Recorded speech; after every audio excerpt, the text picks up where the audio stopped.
Alright, so the Gloom bugs are finally back. Now the Gloom variants of bugs play quite a bit differently than the other bug variants. They're not quite as aggressive as the Predator strain, and they're not quite as easy as the normal bugs. They're kind of in between, but they can overwhelm you quite a bit if you're not prepared. So what I wanted to do in this video is I wanted to get you prepared to go into the Gloom and take on these Gloom bugs. If you've been struggling with them, or if you're trying to figure out a loadout that works, I feel like I've come up with a meta loadout that's going to make the encounters with the Gloom bugs much easier. Anyways, let's talk about it.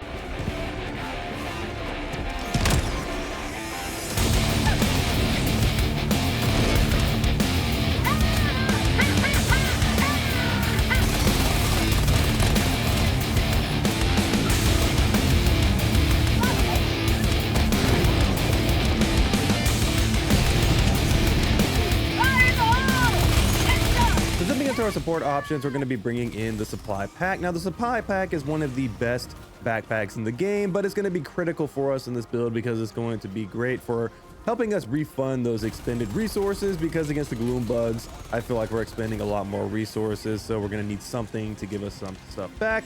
So you get 4 ammo supply bricks on your back. That's going to help us refund our ammo, stims, and grenades. Now it's more important for our stims and grenades because with stims especially, we're going to be taking some random chip shot damage from exploding bugs or anything like that, so we're going to be expending a little bit more stims than normal, so having more stims available is always nice. And then for our grenade, we're going to need that quite a bit, so having the ability to be able to spam out grenades is going to be very good for us overall. And then we are using ammo hungry weapon for one of our damage tools. The other thing too that's going to be great is that not only are we going to have the supply pack for resources, we are also going to be in the city biome, so we're going to have plenty of other resources as well if we run low on a supply pack, or if we don't want to expend a supply pack use. So this is mainly for on those on the go situations where we don't have that stuff available and we need a quick resupply and we don't have a resupply available or anything like that. So overall, the supply pack is an absolutely fantastic tool, especially in this build. All right, so jumping into our crowd control option, we're going to talk about the gas grenade. So the gas grenade is our only source of crowd control in this build. So this deals caustic damage, meaning that it's going to not only do damage over time to the enemies, but it's also going to confuse the hell out of them. So if it's used on a charger, for example, the charger is going to run in circles, run into walls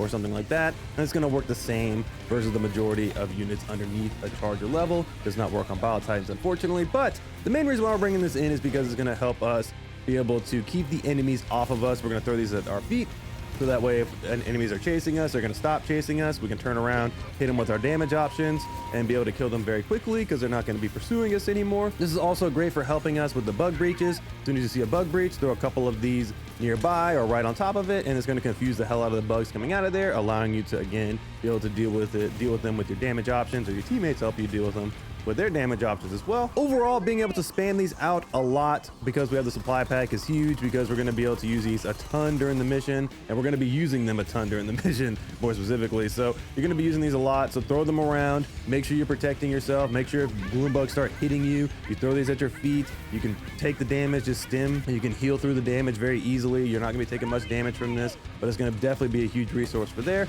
This is also going to be here for helping us take care of the bug holes, because we don't have anything else to be able to deal with them outside of one of our anti-tank sources, but we're going to be using these to deal with the bug holes, so that's why the supply pack is here as well. All right, so jumping into the damage section, our first damage dealer is going to be the Stalwart. So the Stalwart is going to be acting as our primary weapon in this build. The Stalwart deals 80 damage per shot and has a 250 round magazine and handles just like an AR. So this means that we're going to be able to reload this thing while on the move, which is huge because you want to be constantly on the move with the Gloom bugs. So definitely having something that's not going to make us stop is great. So the Stalwart has 3 firing modes, and the only one we really care about is the 1150 RPM because it's going to absolutely eviscerate bugs very quickly. This is great for the commander enemies, also for the hive guards, because we can hit those weak spots very aggressively and make them go away very fast. The biggest reason why I picked the Stalwart in particular and made it our primary weapon is because of the huge magazine that we get, because it's going to be able to help us tremendously with horde clearing, so that way we don't have to feel like we're that overwhelmed and we don't have to reload every 5 seconds. This is going to be able to clear huge amounts of bugs all at once. And again, like I mentioned before, this can actually deal with those commanders, those hive guards, and things of that nature. This can also shoot the weak spots in terms of the butt, and also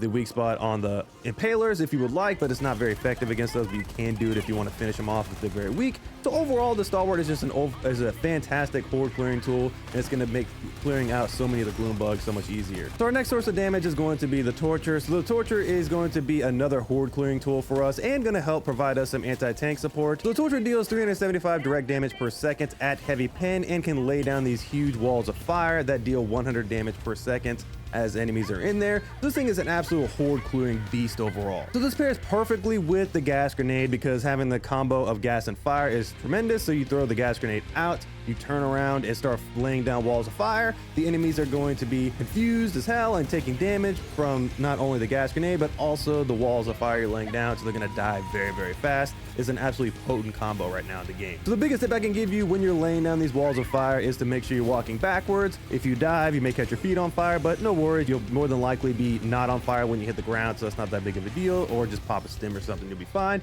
But overall, just the key thing with this thing is that you want to be walking backwards when you're laying down these walls of fire. Another big thing about the Torture is that it has the heavy penetration, so it's going to be able to do some really good damage against chargers and bile titans. It's nothing crazy, and it will take a magazine and some change to kill both of them, but it's worth it because that way you don't have to expend a anti-tank resource, or you can just use it to finish them off if they're very weak from something else. And lastly, this is going to be able to help us deal with the spewer enemies if they are on the map. So if you have bile spewers on the map, you're going to be able to shoot them directly with this and they will die in seconds. So overall, the Torture is going to be great for providing another source of horde clearing because we're going to need as much horde clearing as humanly possible when facing the gloom bugs. All right, so jumping into our anti-tank section, we're going to be bringing in 3 options, and the first one is going to be the Eagle 500 kg. So this is going to be primarily for dealing with multiple anti-tank situations, and more specifically going to help us with the bile titans. So the Eagle 500 kg is arguably one of the best tools in the game for dealing with multiple anti-tank situations at once, and also dealing with other things around it at once as well,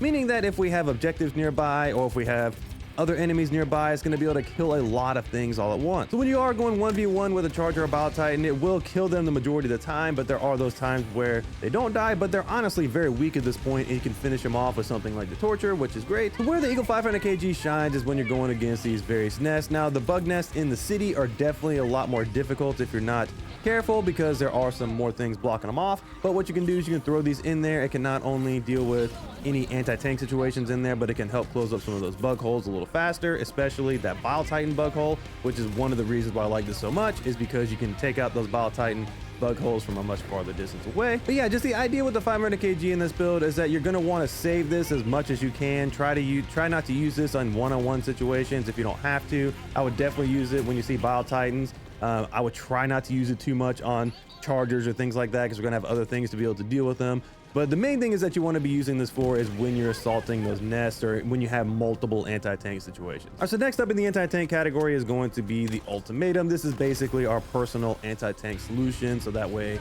we can take out things on our own. And basically this thing deals 3,500 direct damage at AP 8 with a demo force of 50. So this thing not only can kill pretty much any enemy in the game in one shot, but it can also take out a ton of objectives as well. So the Ultimatum has the same exact damage properties, demo force, and everything like that as the precision strike. So that means you have a pocket precision strike in your hands at all times that can be refunded with the supply pack, so you can constantly be shooting these out as you want. So that means this thing is going to be able to one-shot bile titans to the face. It's going to be able to one-shot chargers pretty much anywhere, but more specifically in the face. And then it's also going to be able to take out Shrieker towers, illegal broadcasts, or whatever objectives are around us. So this thing is going to have a ton of versatility, going to save us from not having to use the 500 kg quite as much, which is great. This thing can also take out the bile titan spawners if you want to use this as well, if you're nearby or if you see a situation where you can use it. So that's also an added benefit as well. But the main thing is that we're going to have the supply pack again, like I mentioned, because that's going to be able to keep our ultimatum shots going. Now, you don't want to use the supply pack every single time you shoot an ultimatum shot. I see a lot of people doing that.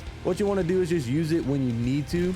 So you want to try to find ammo bricks around the map to be able to refund your ultimatum shots, because we are in the city biomes, so that's a good way to refund your ultimatum shots. But if you're out in the wild and you just need some ammo, go ahead and use the resupply to be able to get back an ultimatum shot to deal with whatever anti-tank situation you have going on. But I would definitely not spam use the supply pack just when you use one ultimatum shot. All right, so next up is one of my personal favorite sentries in the game, and that is the Rocket Sentry. So this deals 525 direct damage at AP 5 and has a crazy amount of ammo, so it's going to be able to shoot forever as long as you put it in an advantageous position. So the two reasons why I like the Rocket Sentry so much is because it has great ammo, like I mentioned before, but more importantly, it has an insane lock-on range. So if you place this in a really good spot, high elevated advantage, open area, it's going to be able to take out a lot of enemies from sniper level range. It's going to just be shooting so far off in the distance. Now, like other sentries, as I mentioned, it does benefit most from elevated open areas, so it can spin around, lock onto multiple targets or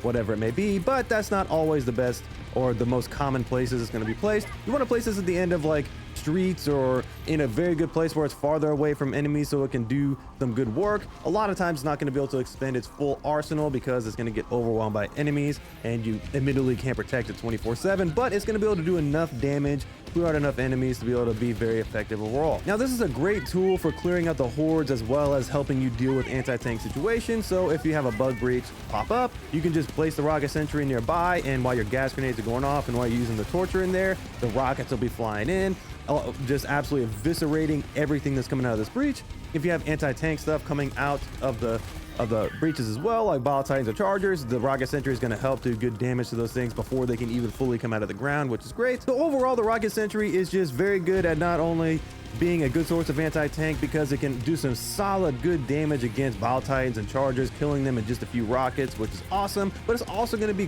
great for helping us deal with the various hordes of enemies on the map, especially if you place it in an advantageous position. So that's just the key thing with the Rocket Sentry. All right, so jumping into our armor passive, we're going to talk about the extra padding armor passive. So I thought about this quite a bit and I was pretty torn because I had Siege Ready in here, I had Fortified, I had Med Kits, all the heavy variants because I wanted to take less damage while having some sort of extra utility, but I landed on extra padding ultimately for a couple of different reasons, and I feel like it's probably the most meta passive you can run against the Gloom bugs. So the thing about extra padding that's great is that you can have the same speed from whatever armor you're using plus have some extra protection. So the one that I like the most personally and what worked the best was running the medium variants because you have medium armor speed at heavy armor protection, which is huge. So I felt like once I plugged this in, not only was I taking less damage, but I was also much faster. So that way I didn't take as much little tiny damage because when I was running the heavier armors, I felt like I was constantly getting hit by something, which was kind of annoying. So with this one, I felt like I was moving much faster, able to get away from a lot more things. I was able to move faster with the torture, walking backwards, and all sorts of variety of things while still getting that heavy protection, which was huge. So this allowed me to survive way more situations that I normally wouldn't, because if I was wearing just medium armor, I would have died probably in several situations, but because I was wearing heavy armor, I was able to pop a stim at the last second and just move right through whatever damage I was taking, which was great. So overall, yes, you can run those options of Fortified, Medkit, and Siege Ready heavy variants if you would like, just because you do take less damage and you have some more utility, and if you can deal with being a little bit slower, that's fine. But seriously, I think that the extra padding medium passive is probably one of the best passive right now to use against the Gloom bugs. All right, so to give you some final tips for the Gloom bugs using this build. So essentially the main thing that you're wanting to do is horde clear as much and as fast as humanly possible. You're going to be relying heavily on the Stalwart. It's going to be able to kill a lot of enemies very quickly. You're going to be turning around, jumping around, diving, whatever, shooting this thing, and it's going to be able to take out a lot of enemies very quickly. However, any chance you can get where you can throw down a gas grenade or just turn around, pop the torture out and just spray the ground a bit, it's going to be able to kill a lot of enemies very quickly, expending very little ammo, which I do like a lot. And then also the torture is going to help you so much with dealing with chargers. You're going to be able to spray them down on the leg or the butt area and be able to kill them very quickly. And then it's going to be able to help you finish off those Bile Titans, because I know it's not always feasible to just solo a Bile Titan because there's so many other enemies going on around you. So overall, you're going to be able to have so much utility out of both of your damage dealing tools. And then I can't stress this enough, be spamming your gas grenades. Throw these at your feet when you're being pursued by enemies. It's going to save you so much because you can just pop a stim, heal through the damage, turn around, spray down the torture everywhere, shoot the Stalwart at them. Whatever you want to do, it's just going to make the encounter so much easier. Then it's also going to be great for assaulting those bug nests, so that way you don't have to deal with any of the bugs and they'll be confused. You can just run in and take out the bug holes very quickly, or throw a 500 kg in there.